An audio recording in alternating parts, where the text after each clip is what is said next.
Assalamualaikum warahmatullahi wabarakatuh. Assalamualaikum.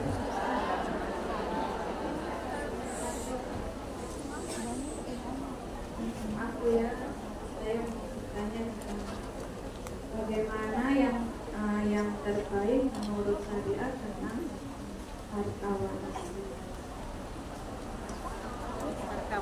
Waris. Betul.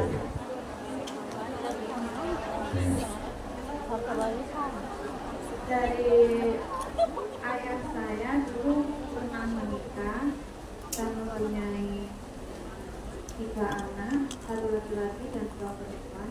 Yang 1 perempuan sudah meninggal, tidak mempunyai anak, dan yang 1 mempunyai anak 2 perempuan dan sudah meninggal. Terus ayahnya anaknya masih hidup. Dan 1 laki-laki itu dan 2 cucu.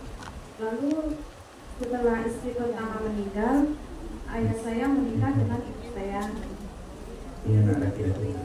Ya, mempunyai anak 2, saya dan juga kakak perempuan. Terus setelah Anak laki-laki masih ada yang hidup? saya dari saya, Baik. Baik. Waris itu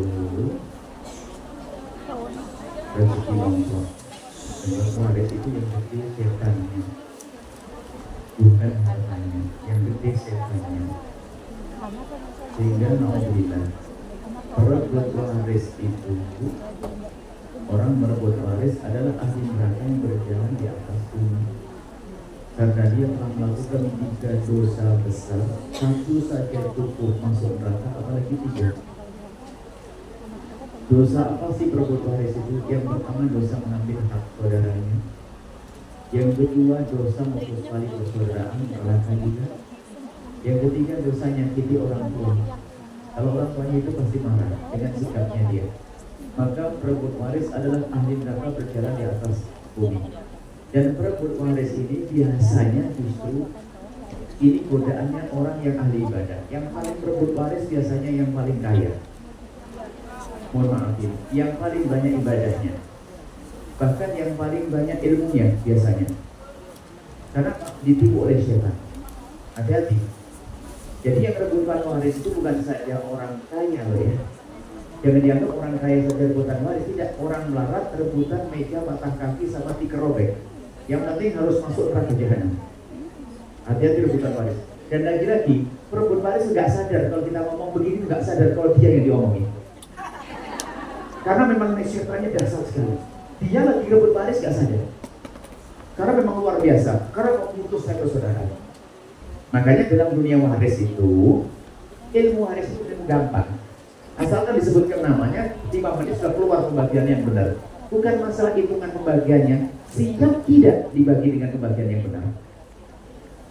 Kalau sebagian enggak, Pak. Jadi yang rebut waris bukan saja orang kaya, orang melarat, rebutan Pak. Bukan saja orang bodoh, orang alim. Ini kejadian sampai hari ini belum beres. Kiai meninggal dunia, bukan orang awam. Kiai meninggal dunia punya anak laki-laki, punya anak 2. Rebutan kantin pondok tidak selesai. Sampai hari ini mohon maaf, nggak usah nengok orang lain. Jangan-jangan di rumahku yang terjadi. Rumah kita jadi karena dosa gede. Lihat tidak indah sama ponakan tidak indah, kebodohan. Semestinya namanya waris kan rezeki nomplok. Bukan jerih payah kita sudah kita terima. Tapi ingat, suatu ketika datang maka tekan kering, penting juga. Karena ini termasuk buah daripada hidup jelek. Ribut, suka ribut sama saudara ribut. Mana yang indah? Kalau orang baik bukan mengambil, memberi. Mengambil bener aja nggak bisa. Boro-boro memberi. Perebut waris mustahil sedekah yang benar. Perebut waris mengharta saudaranya jaga ibadah mau sedekah pasti bukan karena Allah dia. Maka nggak ada baiknya perebut waris. Katanya sedekah bohong dia. Kenapa? Daripada sedekah beresin waris. Makanya memang merangka betul perebut waris. Putus dari saudara. Makanya kalau termasuk itu dirimu hamba Allah segera tobat sebelum ajal menjalan. Hati-hati. Masih ada waktu kok, selagi nyawa masih ada di kandung badan, digerakkan. Ada pun masalah bagiannya ganteng siapa? Asal anak beda ibu tetap bapak bagiannya sama, kalau ayahnya sama. Jadi abangmu dengan dirimu adalah sama-sama punya hak. Ada pun ponakan yang masih ada dari yang meninggal dunia nggak mendapatkan dan ketutup sama abangmu. Jadi masalah pembagian waris gampang, masalah itu nanti tulis saja namanya beres. Cuma kesiapan membagi waris yang benar itu yang susah. Dan kadang anak-anaknya itu baik semuanya, suaminya nggak benar. Loh, kita pernah bagi waris berlima, sudah beres semuanya. Pembagian begini nanti sudahlah masalah tempat, ayo bagaimana kita undi tempatnya, namanya tempat kan, biarpun harganya sama, kadang terpilih depan, belakang dan sebagainya. Sudah oke, setengah jam kemudian ada telepon. Rupanya salah satu anak perempuan pulang di rumah ketemu setan pakai kopiah putih. Suaminya suruh pending dulu Bu ya. Suaminya. Makanya tolong hai istri solehah. Amin. Jika pembagian waris untuk keluarga suamimu, dukung suamimu untuk jujur dan katakan, abang jangan ngambil spesial pun bukan bagian makan. Kemudian dalam pembagian waris hati-hati, jangan pertama kali ngangkat suara, itu jadi setan. Lagi ada ngangkat suara, yang lainnya jadi panas semuanya. Ini saya ingatkan masalah waris, pembagiannya gampang, tinggal sebut namanya, tulisan nanti beres. Bukan itu, mau atau tidak bagi dengan benar, pada berebut dan sebagainya. Kadang Masya Allah ngambil diem-diem, yang paling sering mengambil itu kadang yang paling kaya, karena pintar. Nah, hati-hati, intinya harus waspada urusan waris. Waris itu ilmu gampang, ilmu 24 jam, ilmunya pasti, ilmunya pasti, nggak ribet. Agar anak bener anak ini selesai waris. Cuma ternyata bukan itu jadi masalah. Ketidaksiapan dia pun katanya Ustadz Kiai, kebutuhan waris nggak beres-beres sampai keturunan ke-7. Padahal kalau dibagi beneran hanya dapat secengkal, tapi merasa milikku belum dibagi, jadi sebab permusuhan. Maka pembagian waris sebaiknya dipercepat dengan menunda-nunda. Itu saja insya Allah. Apa macamnya? Kalau bagi nanti namanya saja, hanya siap dibagi. Masalah pembagian enteng. Abangmu mendapatkan waris, kamu sebagai perempuan adalah dibagi, adalah 1/2. Kalau yang masih hidup ada berapa? Setelah ayah meninggal, itu saja sederhana.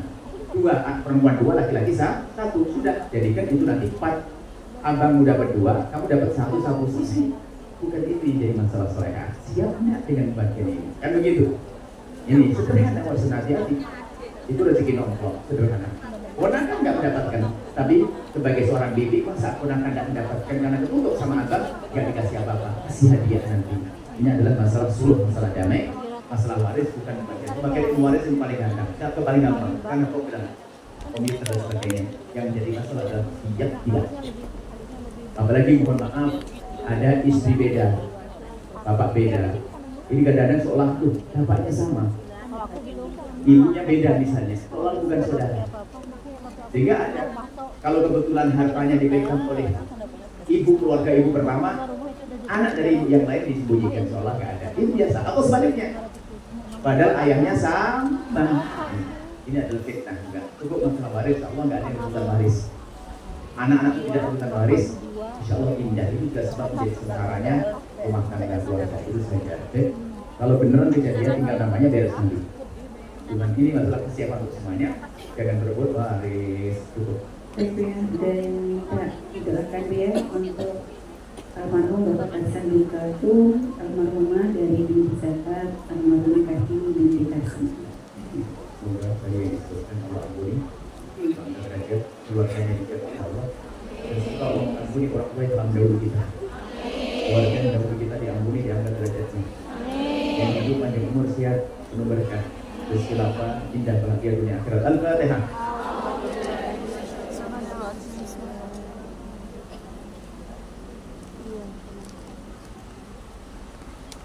Kita Fatihah lagi ya untuk anak saya Aditya, Ananda Aditya yang sekarang lagi di rumah sakit. Siapapun yang diuji Allah dengan orang sakit saat itu saat mengaji, karena dia lagi disayang oleh Allah, ibunya.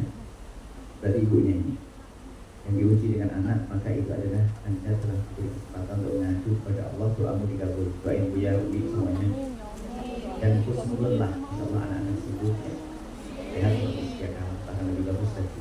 Yang jelas siapapun yang diuji oleh Allah, menjadi sayang ditunggu permohonan ditunggu oleh Allah dan datang doanya. Maka siapapun yang diuji, segera ngadu yang banyak kepada Allah dan serahkan kepada Allah dan khusnullah kepada Allah. InsyaAllah anaknya sehat, udahnya hebat, kuat, sukses semuanya, punya akhirat. Al-Fatihah.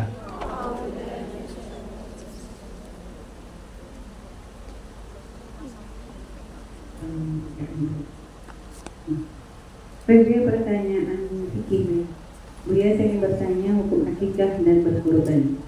Saya dan anak saya sudah akikah, sedangkan suami saya belum. Niat tahun ini saya ingin berkurban. Bolehkah saya niat berkurban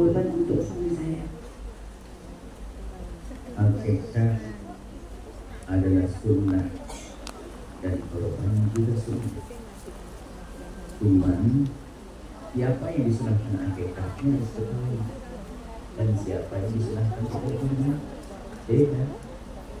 Kalau berkorban itu sunnah setiap tahun dan semua hidup sekali. Kapan datang bulan haji disunahkan bagimu untuk korban. Jadi korban itu sunnah untukmu, sunnah kamu menyembelih korban atas kamu. Kalau akikah bukan. Akikahmu itu bebannya untuk orang tua. Bukan engkau mikir akikahmu, yang mikir akikahmu bapakmu. Kamu mikir akikah anakmu. Nah itu jangan harus jelas nyarungnya. Ini sering pertanyaan mana akikah ini, karena bingung dia tidak bisa bedakan. Akikah saya ngurusi bapakku, saya hanya ngurusi akikah anak-anak. Itu jadi harus pahami ini. Misalnya, saya belum diakikahi, berarti ibaratnya sholat duha kan mulai terbit matahari mulai meninggi sampai duhur tiba kan. Kalau sudah lewat, sudah tahun depan bulan dari esok kan gitu ya. Berarti bagi orang yang sudah punya anak kok tidak bisa mengakiki sampai anaknya balik, berarti beban sudah jatuh, sudah gugur dari ayah saya. Sudah nggak ada beban sunnah nggak ada. Cuman kalau mau akikahi boleh, tapi bukan begitu bunyinya. Mestinya ayahku mengakikaiku di saat aku masih kecil, anakku aku yang akikahi. Dan kalau sampai gede anakku belum aku akikahi, sudah lewat waktunya. Tapi boleh nanti. Cuma pada dasarnya begitu, harus paham. Kalau korban untuk aku, ya kan? Nah, sebetulnya korban adalah ya untukmu ibu yang solehah, ya bukan untuk suamimu, untuk siapapun. Ya korban kambingmu. Cuma saya pengen memberi ke suami, ya dia korban, ya sah saja dong.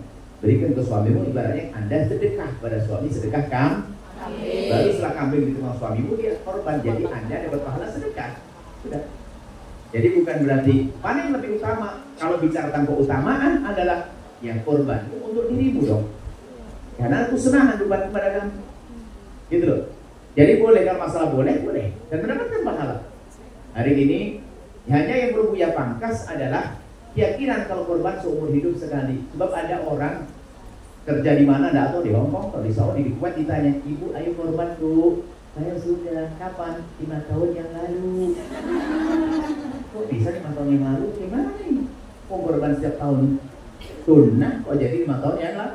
Berarti kan di kampung pemahamannya gitu kan? Makanya di kampung itu lihat, kampungnya 3.000 orang, kambingnya 20. Karena semuanya merasa sudah ini harus dibunuh pemahaman ini. Ya mungkin ya karena Allah Maha tahu, orang Indonesia kan suka soto, gak pakai daging, potongan kecil itu udah beres. Jarang kurban.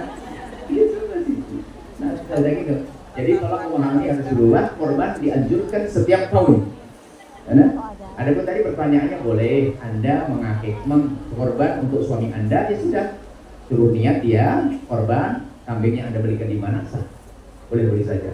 Cuma pada dasarnya hukum itu seperti itu tadi, menjelaskan. Dan nanti ya sah saja dan boleh, tapi tetap kami menghimbau dan orang berpikir tentang korbannya sendiri. Saya akan korban untuk kesunahan diriku, aku. Adapun nanti setelah itu pahalanya dihadiahkan kepada orang telah meninggal dan sebagainya, babnya beda. Itu saja. Allah a'lam bishawab. Baik ya, pertanyaan selanjutnya tentang anak ya. Ini ada 2 pertanyaan, jadi digabung. Assalamualaikum warahmatullahi wabarakatuh.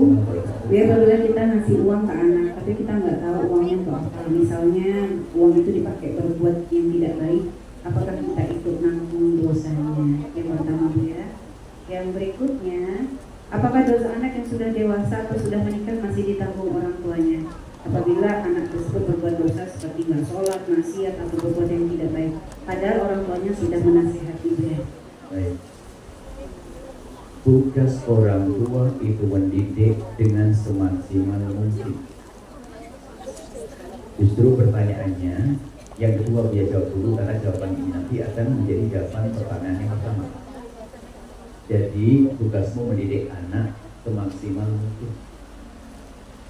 Kalau dirimu sudah mendidik anakmu dengan baik dan benar, dengan akan guru, halal haram, pokoknya pengajian dan seterusnya dengan semaksimal mungkin. Kalau nanti sudah dewasa kok melakukan kemaksiatan, ya urusan dia. Karena Anda sudah mendidik. Tapi orang tua yang membiarkan anaknya tidak pernah dididik, hanya dikasih duit, tidak pernah ditanya urusan agamanya, sampai dia punya kebiasaan jelek yang haram, apalagi dikasih duit terus, tidak pernah dididik yang agama, maka kemaksiatan yang dilakukan anak mengalir kepada ibunya yang sampai terjadi di sana tuh. Ini pertanyaan yang kedua. Pertama kan begitu, si duit loh, Anda dididik atau tidak?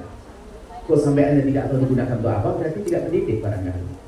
Besok jelas dong, Umi, saya mau beli buku harganya 2 juta. Sampai hari ini anak belanja, ada anak kalau salah di sini wali santri. Tanya belanja kitab 2 juta. Memang kalau dia belajar sudah kelas tinggi, kitabnya mana tahu. Dan ibu bertanya, boleh enggak? Boleh, memang beneran. Beli kitab belanja. Bener. Tapi sebagian orang tua mohon maaf memberikan sesuatu pada anaknya tidak pakai mikir. Dan semoga bukan kalian, amin. Ini kenyataan.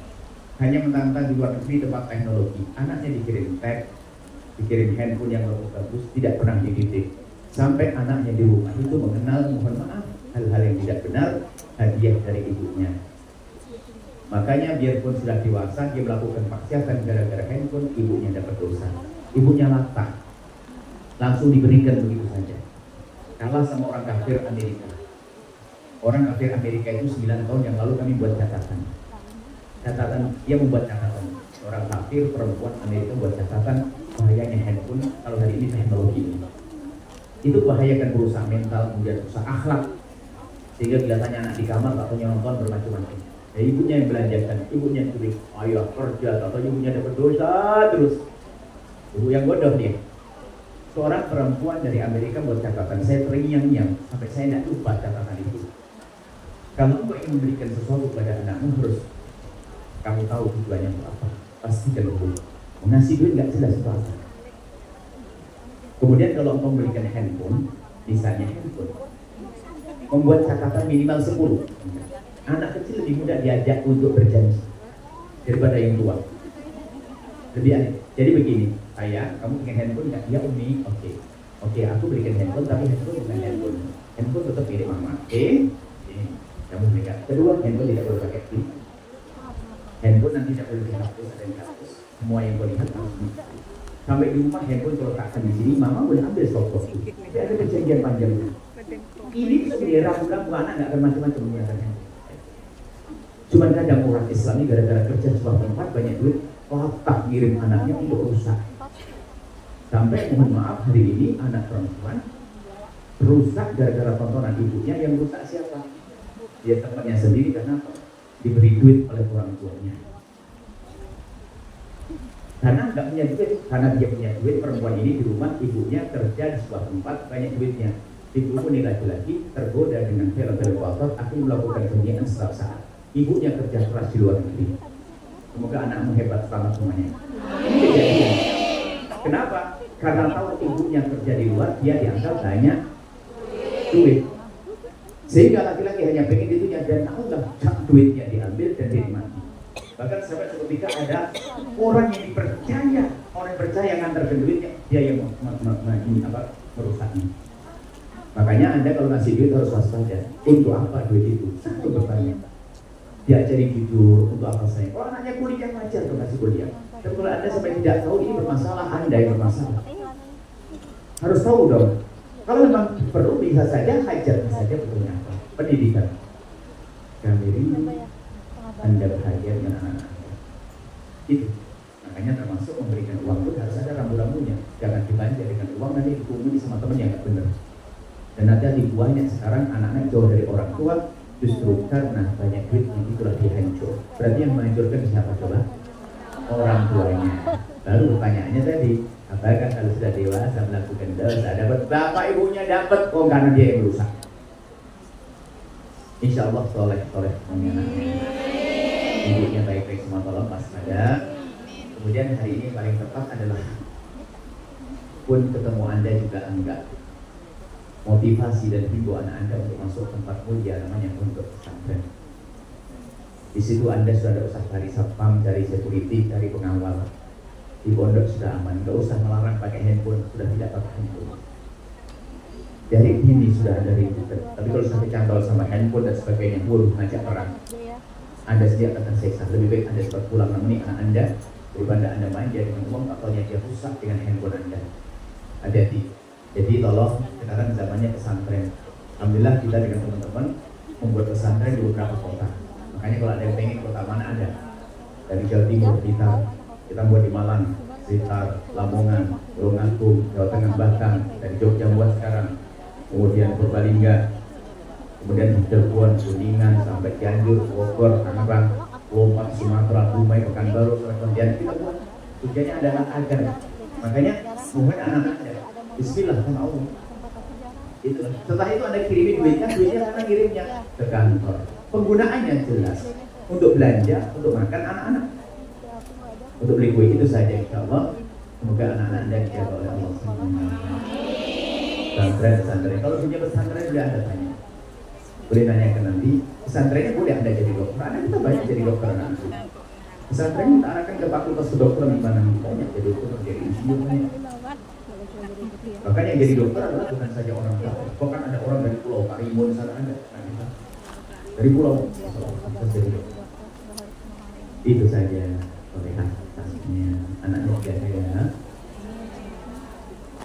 Baik, yang belum nikah segera.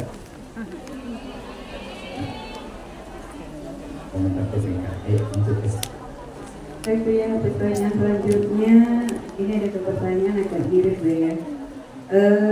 Jika suami tidak memberi nafkah karena merasa istri sudah tercukupi dengan menjadi TKW, terus suami saya pernah secara tidak langsung mengharap warisan dengan cara mengirim link YouTube yang intinya kalau bisa dia tetap mendapat warisan dari saya.